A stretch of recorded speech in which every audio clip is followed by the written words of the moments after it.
All right, cool, man. Well, yeah, welcome. I've got some questions for you, but really, I just like to have a conversation. You seem like a super interesting guy, and just to kind of pick your brain on how you ended up where you were, and talk about some of your work and what you're hmm doing with ACEER. I mean, it's all good stuff, and I think we could share it with the world. Sure. So let's see. I guess I got involved with ACER with through John Cox directly at UD, and so the reason why he kind of started telling me about the organization was because in 2018 I traveled to the Amazon here in Colombia in Leticia to essentially what I wanted to study at the time was kind of relationship between art making today, contemporary art making, and how arts, different types of art, dance, singing, like object making, how that was being used in by shamans and elders in indigenous cultures. And I kind of wanted to see what the relationship was or the overlap. And so I went to Leticia, and I know some friends from growing up in Colombia who had done work in Leticia with the indigenous communities. And so they put me in touch with this one family of Muinane, their Muinane ethnic group. And I went over there, and, I kind of had this idea of my research. But essentially, what ended up happening is that they just kind of brought me in. They really welcomed me into their family and just started sharing a ton of their culture and traditions and um, all the work that they're doing to preserve and conserve their language and their traditions. So they're working heavily with the university students and faculty, the national university, to really do a lot of culture preservation. And so I kind of found myself, starting with that research objective, found myself really trying to essentially kind of help out with whatever they were trying to do already. And so that's kind of what I've been doing since then. I see. So you're more involved in like kind of the cultural preservation aspect of the Amazon culture, and less so in like the biodiversity Yeah, animal side of things. Okay. yeah, for sure. So what drew you towards shamanism initially? Was it just that um, kind of all the art forms that they express through their work as shamans? Was that the initial drive to kind of understand what they were doing? I think that was one. I would say maybe my initial draw to shamans and shamanism, I would say it's probably even much older than when I was in school, during the MFA, probably when I was young even. My dad's an anthropologist, and my mom was always working with like the national parks and, involved with indigenous groups here in Colombia. And so I think I also fascinated in a community and this idea of being very kind of connected to the natural environment as a way to kind of manage and guide a group of people. And so I think that's maybe originally where it started. And I think it was later during the MFA, at UD, that I really started to look at it differently and then kind of made that bridge to art making and thought, okay, well, they really employ all these different art forms, right? Like oral tradition is just so central to shamanism and to and dance, and performance. And so um, that's where I really start to kind of like connect the dots and think I think there's something here to research and understand a little bit better. Since you've spent so much time kind of in in these people's this ethnic people's like kind of families and with these shamans, do you feel like there's something there for you spiritually as well as artistically, or is the artistic part the greater drive? The art making and the connection of art making to the shamanism was really kind of like a window in, in terms of kind of like also in terms of framing research, right? Because when I traveled to the Amazon, I also was able to do it through a grant um, through UD. Like the University of Delaware gave me a grant and a fellowship to be able to do it. And so the art making also became like a research window, a way to frame and kind of direct what I was trying to do. But from that to the personal experience that you end up having, there's just such a long distance, right? And so once I was there, um, you know, not that I didn't have that from the beginning, I did have sort of like a spiritual drive to understand shamanism better. But once I was there, the art making research in some ways became like secondary to the spiritual experience of being with them, and to having the opportunity to spend, the first time I was there for about a month, and having the opportunity to really kind of feed off of those practices directly. So I do think that for me the spiritual component is much greater than the sort of like contemporary artistic one. For anyone who is listening to this who may be curious, and also for myself, could you explain kind of what shamanism is by your definition? Because I think a lot of people don't really have an understanding as a culture and religious belief what it even is. I think that's like such an interesting question, because I feel like this comes up.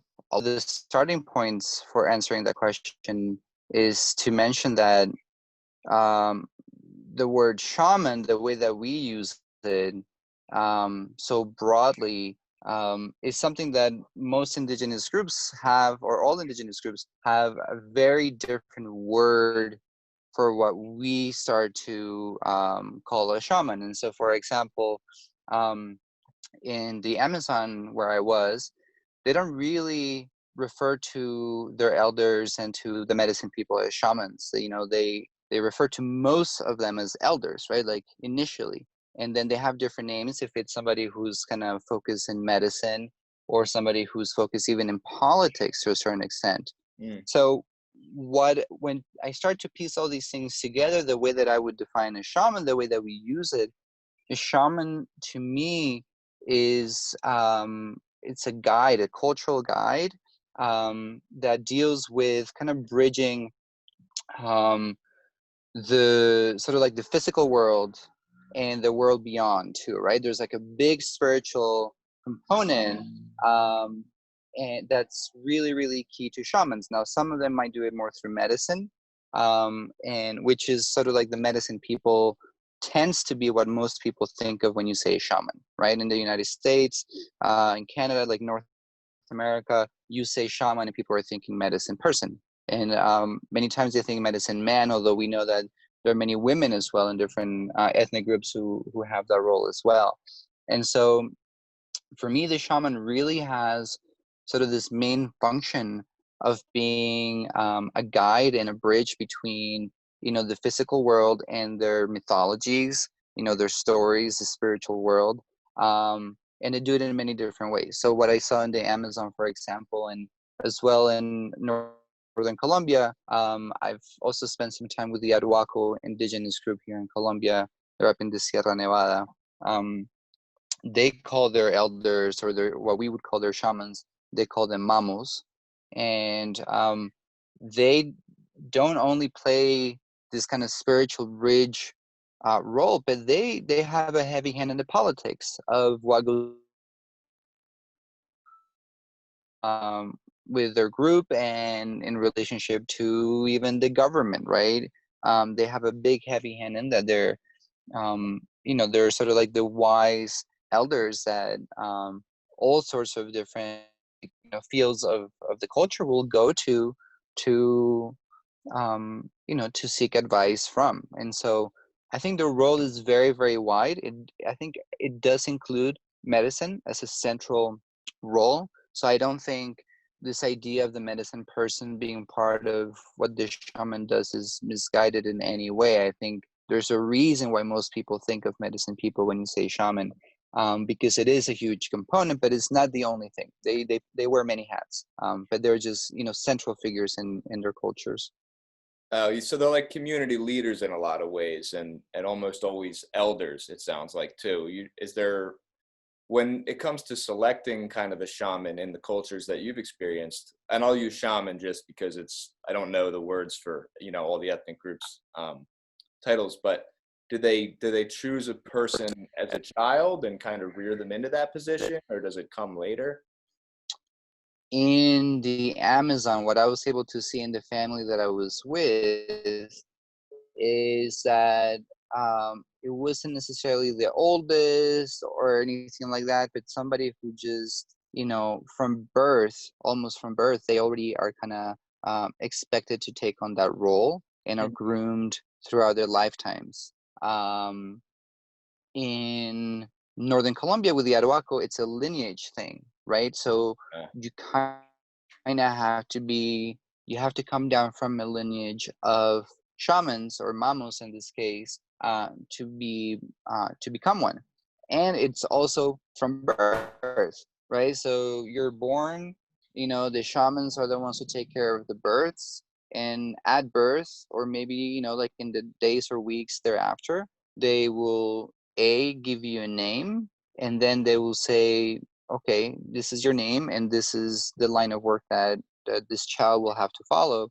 And if they're from a shaman lineage, they will say that early on, and as early as 4 years old or 5 years old, they might start to spend many, many hours of their day with the shamans as opposed to with their own parents, and so, but from what I have seen, it does vary heavily by group. I think there are different ways um, of getting to that place, but I think it does start quite early, in all of these kind of scenarios.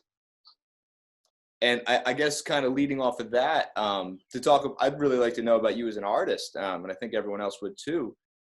From what I've seen of your work, I've done some research. It seems like it's very much based on transformation, like personal transformations.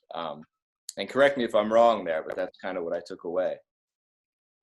Yeah, for sure. I think that's like in a nutshell, that's definitely one way to describe it that's quite accurate. I think the idea of transformation for me has become quite important, on many different um on many different sides, because on one hand, there's kind of like this spiritual thing that we're talking about, and the interest in shamanism, and some of the work that I made following my first trip to the Amazon. I'm not sure if you saw some of these when you were looking around, but I did sort of these like hummingbird transformations, um, and that's the transformation into bird is a huge thing with a lot of the shaman cultures around the world, right? Um, you can see them from North America down to the Amazon.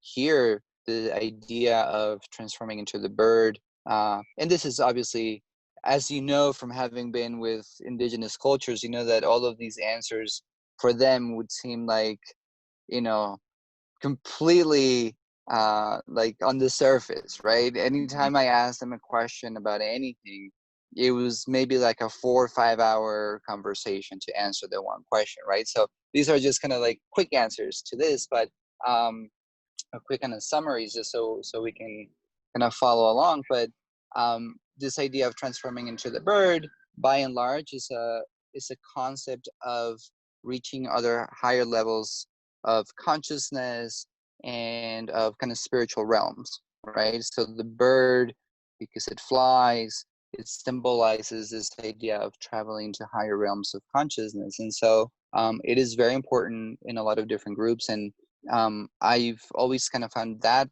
component also very fascinating. Growing up here in Colombia, going to the Gold Museum and seeing all these um, gold sculptures of birds, and kind of reading about this, right? And why those symbols are used so heavily.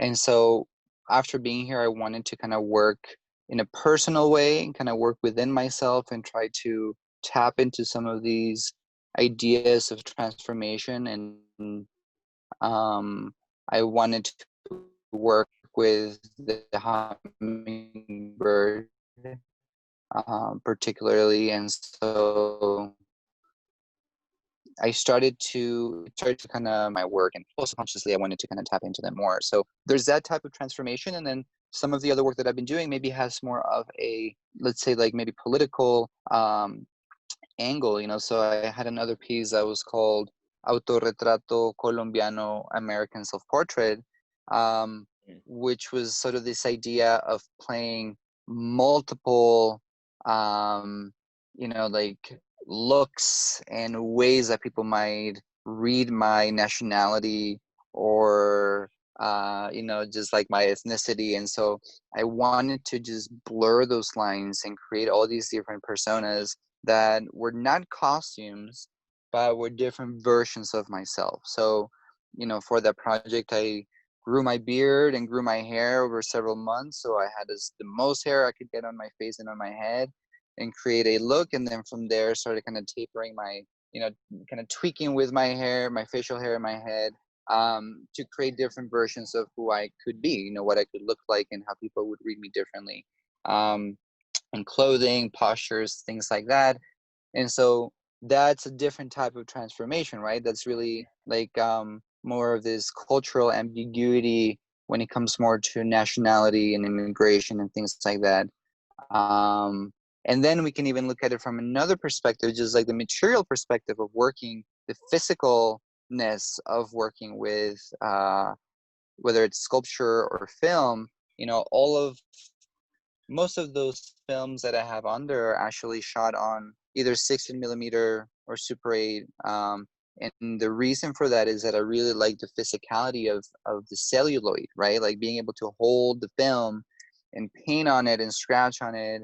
And that for me just kind of also exemplifies the transformation element in the material, in art making itself. And so I do think that you really kind of hit it on the nail with bringing up transformation, because that is hugely important to my work, certainly. Cool, man. Yeah, I did see all the pieces that you talked about, and the first one I saw was the American Self-Portrait. And it's funny how, like, I know I'm looking at a piece of artwork when I'm watching this, but I still, in the back of my mind, am applying judgment to the different characters that are popping up on the screen, though they're all the same person. But you could completely, your emotions when the guy's wearing a leather jacket and has long hair, it's very different than when he has a mustache and a beanie cap on. You feel like you're seeing two different people. Yeah, and I thought that was really great. I really enjoyed that. Mm-hmm. And anyone who's watching this, I recommend checking out Camilo's work because it is very interesting.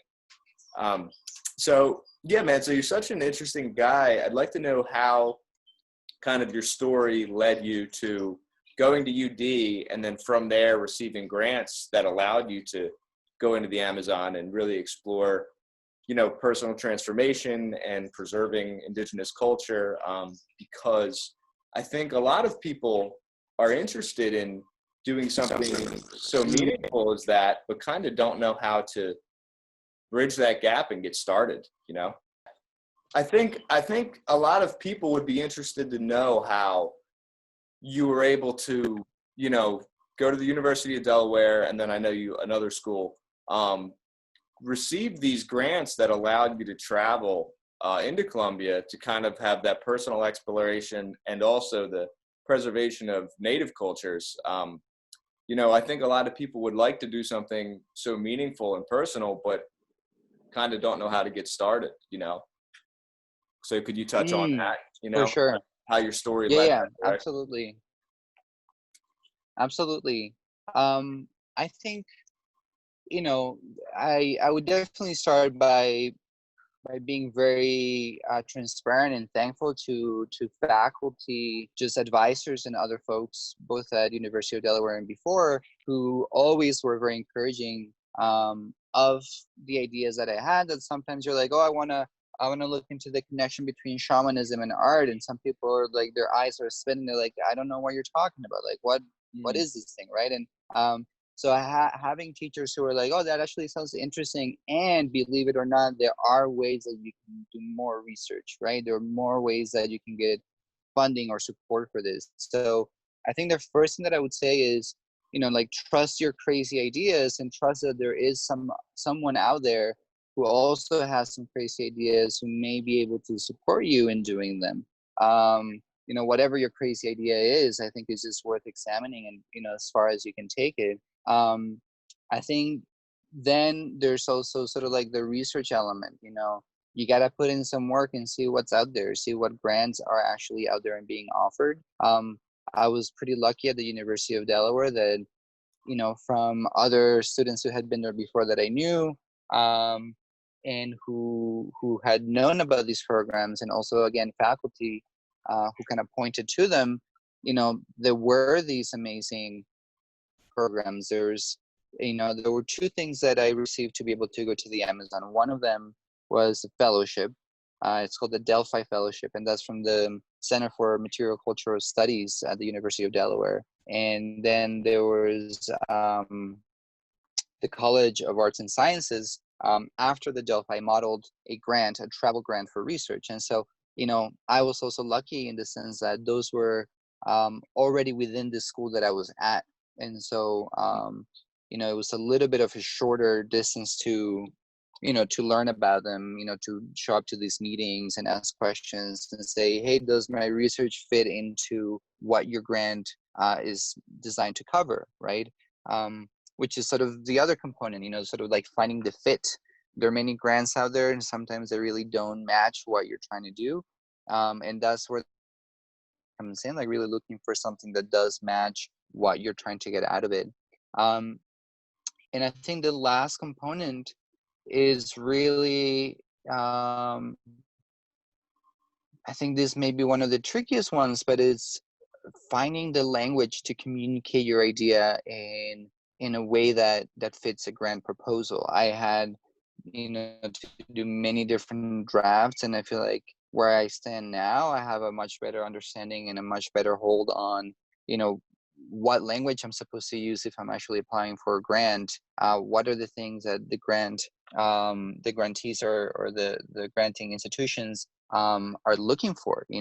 What type of reciprocity is built into a grant? They're like, we're not just going to give you money for your research and that's it, and then you just walk away with it. They want to get something in return as well. Whether it is, best case scenario, they just want to know that they really helped you out, and should you do really well in the future, you will remember who helped you at one point, and you will throw their name into your presentations, or Right.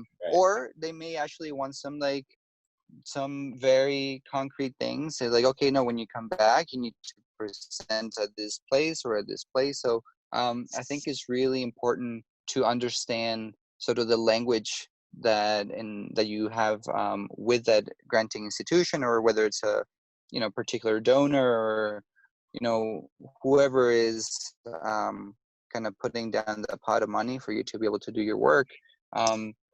And I think that is a really important component that I also, kind of bringing back to the first part of my answer, faculty and advisors that were around me when I was trying to kind of run with these ideas, they also were incredibly helpful in looking at my written stuff for these proposals and saying, hey, this is beautiful. Unfortunately, this isn't really a creative writing class. They want to hear A, B, and C. Right. Can you boil it down to these things? Mm-hmm. And so that is a really important component as well. That's really interesting. It sounds like from what you're recommending, grants are a very good way to move forward with a project, maybe a passion project you have, but just definitely have a clear idea of what you're trying to accomplish. And like your experience, that could turn into anything. I mean, now you're living down there, and have some really crazy experiences. So that's really cool. Now, does University of Delaware offer a grant writing class? Because I know I've heard like Westchester does. I think, let's see, I can't remember specifically a grant writing class. What we did in the art department, because the University of Delaware is quite big, and so it's very possible that the school itself does offer it. While I was there, what we did have in our department were sort of more like individual initiatives by some of the faculty at the request of students said, hey, we would love to learn more about grant writing.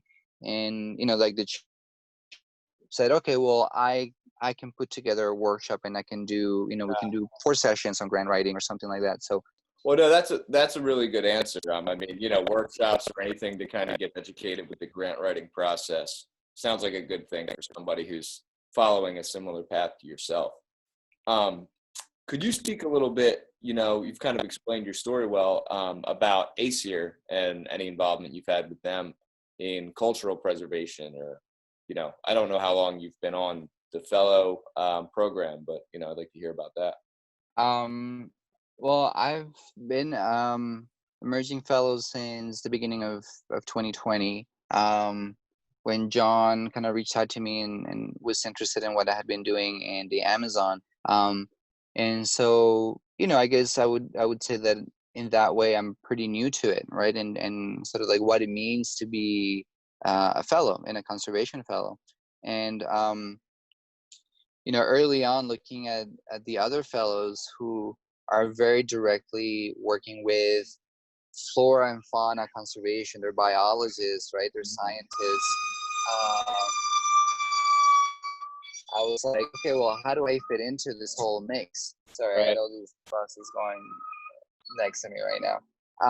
Like, how do I fit into this? And because I came at it from the art making, side of things, and so I think in conversations with John early on, and through these months and seeing what other people are working with or working on as well, I think I've really come to understand that what's sort of the area that I'm really connected to right now is this cultural preservation and the conservation of culture and tradition. Hmm. And so I don't have, you know, like I don't have the answers, right? I'm really learning a lot from the indigenous groups that I'm in touch with as to what are the things that they want and need from someone like myself who's coming from the outside in. Um, I find it very important to never have sort of this idea that I know how to help them. I went to the university. I'm going to come in and I'm going to help you guys because that's not the way things are. There's a lot of there's like a big period of learning and spending time with them and really seeing what grows out organically in the relationship that starts to point to things that you can do. And so right now, more concretely, there are a few projects that the group that I have been with, the Muinane, it's the ethnic group that I've been with, and my friend Gori, who now I can call a friend as well because of the relationship that we've developed, and we're in touch. They have been putting together for a few years now, sort of like an audiobook on the birds of their region, but they're working with some students in the university who have essentially more like ornithology background, right? Like, this is the type of bird or the family of the bird, and then they have the traditional knowledge of the bird.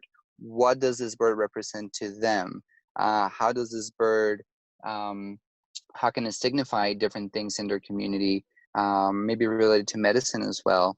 And the way that they were putting this together is recording the elders, telling these stories in their language, again, kind of reinforcing the conservation of the language, right? Which has so much knowledge that cannot even be translated, say, into Spanish in this case. And so Gori essentially, yeah, so Gori, essentially has been kind of, pulled me into to this project and say, hey, can you help us find, for example, an online platform for this audiobook? Can you help us re-record my father telling the stories of the birds? Yeah. And so this is a type of thing that I have been trying to work with them on. I would also just take this opportunity to mention how much even just material resources can be helpful to to this type of work. Right now, because of the current pandemic, I'm not sure if you're all aware, but here in Colombia, Leticia, where they are, is one of the areas that has been the most affected by COVID-19. And last month, Gori's father passed away from COVID. He Uh, was the oldest member of the Muinane ethnic group. About 2 weeks later, his mother passed away from COVID-19, and she was the oldest of the Bora ethnic group. And her brother, so Gori's uncle, also passed away. And so they're being devastated right now by the pandemic. And so, for them, part of the cultural conservation sometimes is just simply being able to help out in these times of difficulty, because otherwise, I mean, resources are needed for them to be able to put together a dance and a class for the university, to do all this cultural preservation work. There's a big element of funding and support. And so there are many different ways in which I have tried to get involved with them. And it's always, I think, really important for me to follow Godi's lead and what he thinks is what they need my help to be in these conservation programs. mhm. That's really interesting, and I would like to talk more about that. Kind of whether it be fundraising or I guess building an economy around their kind of social structure that maybe works better for them. Because you see with a lot of indigenous peoples in the Amazon region, is their economy is newly introduced. They're a new small economy being introduced into kind of the grand scale of South American economy, and they can't really make enough money to kind of establish themselves a strong foundation as a community. So I would like to hear about what they're doing and what you're doing to help with that. But I would like to touch base too on the importance and kind of the role that you're playing as a person who is representing these native cultures, and how that is really important for conservation, because I think generally the stewards of the land are the natives that live there. And if their culture is not strong, or their culture is being weakened or forgotten, and that traditional knowledge and stories of, say, the birds go, the birds lose value to people. Scientifically and Mm-hmm. biologically, of Mm-hmm. course, the birds are extremely important in the ecosystem.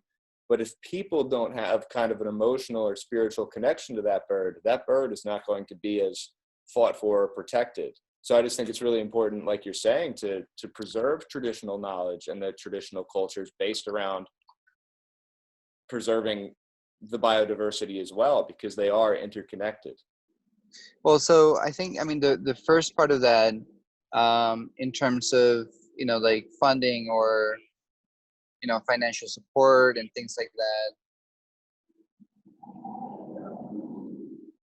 in order for them to do this work. So, one thing that's really admirable about Godi and his family is that they have really organized, and actually connecting back to something I mentioned earlier about sort of, like jobs or different trajectories being assigned early on in the family. For Godi, sort of his track from early on has been essentially cultural and political work for the community. And so he has taken this very seriously his whole life.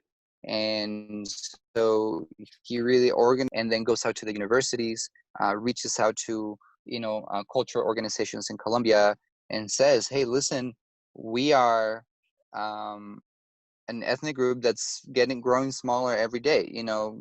I think if I remember correctly, he said there are about 200 members of the Muinani ethnic group left today. Um, and so he has done he's very good about reaching out and making that a very serious thing, saying, hey, listen, this is a serious thing. We want to do these projects. We're working hard to do these projects, but we need the support. We need the funding. Um, And so they are mobilizing quite well with, particularly the universities are a great place for them to collaborate with, because there are many interested parties at the university. The National University here in Colombia is quite good with those programs.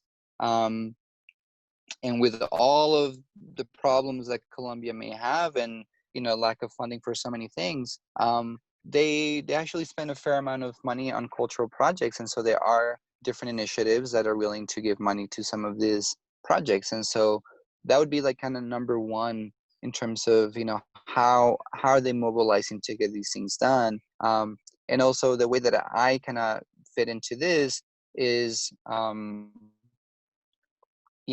my particular case, through my father, who is an anthropologist, who worked for so many years in Colombia and has a network of people who are interested in this. Through him, we're working to try to find the platform for their audiobook, trying to, bring their name to have more visibility in other places. There's a project that, without getting into too many details because it's still in the works, but there's a project my father is working on in Boston at Harvard University at the Peabody Museum. So we're trying to kind of, like highlight their name over there as well. Godi always says to me, the more that people understand about us, the more that they will respect us. And so, I try to kind of be a bridge in that, and really kind of raising awareness to their culture and their work. And so then the second part of your question, sort of this idea of the birds, and the birds losing some of their importance or meaning, not just from a biodiversity standpoint, but from a cultural and a historical and a traditional standpoint. I think they're quite aware of that, right? They really, I think a lot of the reason for them doing this work and having Gori's father tell these stories himself in their own language, is to continue to generate interest for the younger generation. And that's a really hard thing, because younger generations, I mean, Gori's father growing up, and they have a phone, which most of the time they don't use because there's no signal where they are.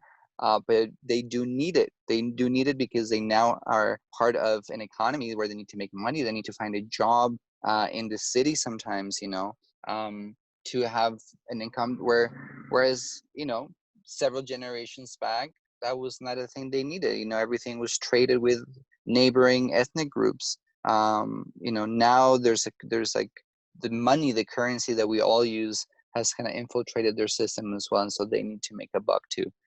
So that's a pressure that they have. And so, going back to this idea of sort of like the work with the birds and the knowledge there, the younger kids, because they are of the generation where they have access to a telephone, they may not have their own telephone, but they have access to it. They see animations on TV, things like that. Especially depending on where they are. Some of them are really far in the jungle where they're not doing this, but many of them are in reservations, indigenous reservations, where they do see these things around them. And so part of the trick for Godi is, how can we merge the two? And so the audiobook, in a way, is trying to get at working with the kids. The kids illustrate a lot of the birds. They hear their grandfather or their grandmother talking about the history of the bird, the tradition, what is meant to them. And so part of for moving forward component, one of the things that we've talked about, it hasn't materialized yet, and right now it's incredibly hard to try to do anything with the current situation. But one of the things that we have talked about is, can we make some short animations of traditional stories, like tales and stories that are going to inform the kids of things that usually they would hear in a maloca from their elders. But if that's not happening because they want to be on the phone or they want to run and find the phone, well, maybe they can at least send their friends an animation of the same stories Mm. in their own language, right? Like, how can you start to kind of play their game a little bit um, to do this cultural preservation? And so I mentioning sort of like the idea that these birds or their stories start to get lost, right? Mm-hmm. Um, and I think there's another component to this which is really, really important, and that's just the conservation of the flora and the fauna. And like, you know, when we talk about, you know, globally, we talk about climate change. Um, I think that's a huge part as well, because you know there are pressures from the government. You know, we all know about you know, Brazil and Bolsonaro's kind of push, and all the, you know, the fires that were going on in the Amazon, that still go on in the Amazon, and how much that affects all of these things that we're talking about. You know, that is obviously, I think, you know, it's probably kind of like bringing water to the river here, because I know you're all very aware of this. But it's just such an important component of this, and they're also, you know, their practices are very sustainable by and large. You know, um they really take care of their land, and they work in a sustainable way in the jungle that allows for these birds to be there, allows for the stories to continue to be told. And so all of these things are completely connected, you know. And I think that's what's really beautiful to see with ACER, is that, you know, we're all coming at it from different angles, and I think ultimately the whole is really what's going to make the difference, because there are just so many different facets that are just intricately intertwined, that are incredibly important for preservation and conservation work to continue. Man, that's really great. You know, I love to hear you speak on this because you're so knowledgeable about it. And yeah, you know, it does seem like without the native kind of knowledge of how to maintain your land, you can still live off of it, you can still farm it, you can still hunt it, but you do it in such a way that allows you to do that essentially forever. You know, that's something that we've kind of moved past. And it's something we need to understand exists and maybe apply to, you know, a broader society if we want to, you know, keep doing what we're doing for a longer amount of Hmm. time. Um, Yeah, so absolutely. yeah, and it's really great, you know, to see what you're doing. And so could you just touch a little bit about kind of, and you already talked about this, but how has COVID kind of changed things with your life and with the Munane? Is that how you pronounce the ethnic group? Yeah, Munane? the Muinane. Hmm. Munane. Because Yeah, it sounds like they've taken a hit, and I know a lot of indigenous groups in the Amazon have taken pretty serious hits with, you know, lack of medical care and such. yeah, I mean, the so the Muinan and other ethnic groups who are in the Leticia area, and there's several over there, have been hit incredibly hard by COVID-19. And you know, I've talked to friends who are like, "Oh, but how is that? That's crazy." You know, like I would have thought like they're just so removed from all of this stuff that they would have been really safe. You know, like COVID would have never gone there.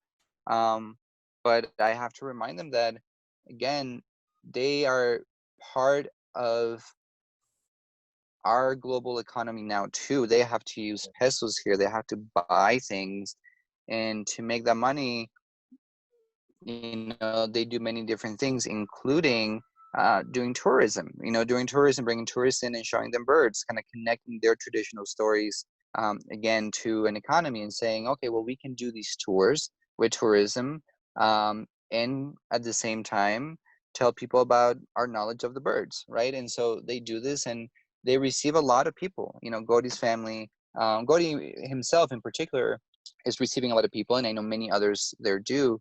And so, you know, I'm not gonna, you know, say, oh, you know, a tourist brought COVID, but it's very likely that that's how it happened, because there are people from outside going to the Amazon, going to do these things, traveling.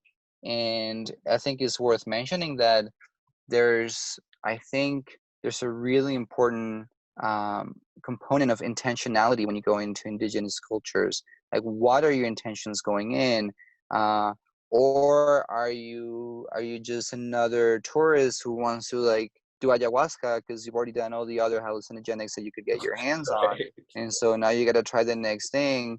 Right. Like, there's I think that's a really important thing to bear in mind, and that I think people and like tourists too, need to be mindful of their impact on indigenous cultures when they go in. Um, and so they have been heavily, heavily affected by COVID. As I mentioned, Godi, both father, mother, and uncle, all three passed away from COVID in the past month. And he himself has been fighting something to do with an appendicitis for many years, and now it has become a full-blown appendicitis. And last time that I talked to him, he was in the hospital, and my initial thought was like, oh my god, Godi, don't tell me you also have COVID-19. And he's like, no, no, no, I don't have COVID, but I just got an operation. And for them to pay for an operation is very difficult. They don't have the money available for something like that, and so they usually treat it themselves at home or through traditional methods, and it just makes them more vulnerable for something like COVID coming in, right? They're just a lot more vulnerable. Right. Leticia is not well equipped. um, Generally speaking, is not well equipped. It's not the resources and the money in Leticia is not um, it's not adequate, and it's certainly not adequate for something like this. Um, for me personally, I was when I was in with Gordy in February, and then for March and April I came south of Bogota to do an artist in residency, and I ended up being quarantined here, and so I'm still here at the artist in residency. I'm going on, see, March, April, May, June. I'm 4.5 months I've been here, um, and at this point, traveling is a bit tricky. I would have to get my hands on a humanitarian flight back to the U.S. Mm. Um, I have a class that I teach starting on Monday, and I would have to quarantine. So, long story short, I've decided to try to teach from here. Yeah. And so I'm going to be here for another month and a half, and then try to go back to Boston. So, um, I also, I was planning on going back to Leticia. I was going to see Godi in June. My plan was to go there, and my father was going to come. My father has been wanting to meet Godi in person.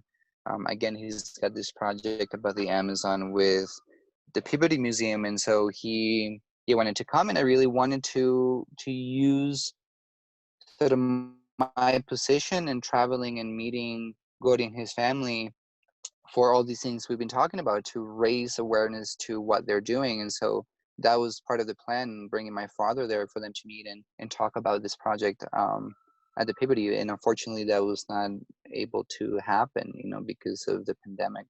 So, so I think we're all affected by it, but I am certainly not nearly as affected in any way, shape, or form as what we're seeing with Godi and his family and other indigenous groups in Leticia.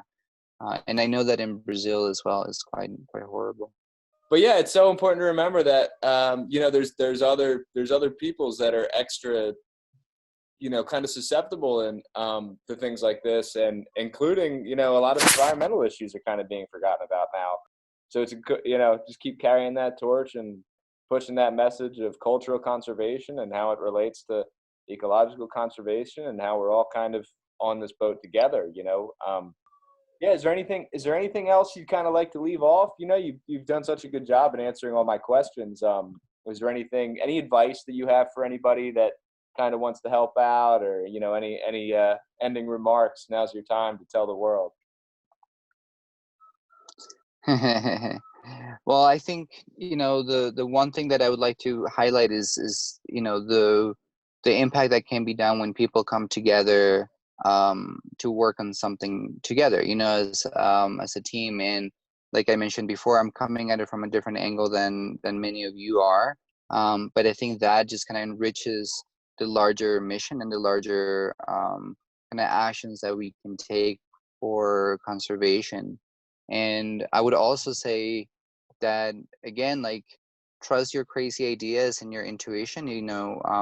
Sometimes some of these things may feel like a niche thing to do, or like very specific. And once you start to look more into it and like really kind of trust that what you're doing is meaningful, you will find other people who are doing similar things and who are going to jump in and kind of like kind of just push with you and really make a difference. So I would just say those two things. Just kind of like, just go for it. Look around, do your research, and find the other people who are doing something similar, and then try to work as a team. All right, cool, man. Well, we can wrap it up at that. I really look forward to, hopefully getting to meet you at some point, and any way that, me as a member of ACEER could, hopefully be involved in anything you're doing. You're always welcome to reach out to me. I love the shamanism stuff. I love what you're doing. Your artwork, I think, is really cool. Definitely spoke to me personally. And yeah, man, it was great talking to you. I hope to meet you at some point in person and, make some things happen. Awesome, Dylan. Same here. It was awesome to talk to you. And same, I mean, hopefully once things get a little bit more normal and we can travel and be in places, we'll get to meet in person too. Yeah, Yep. for sure. Yep. All right, man. All right, Camilo. Good to talk to you, my friend. Take care. All right, man. Safe. Thank you so much, Dylan. Yeah, All thanks. right, take care. Bye-bye. Thank you, man. See ya.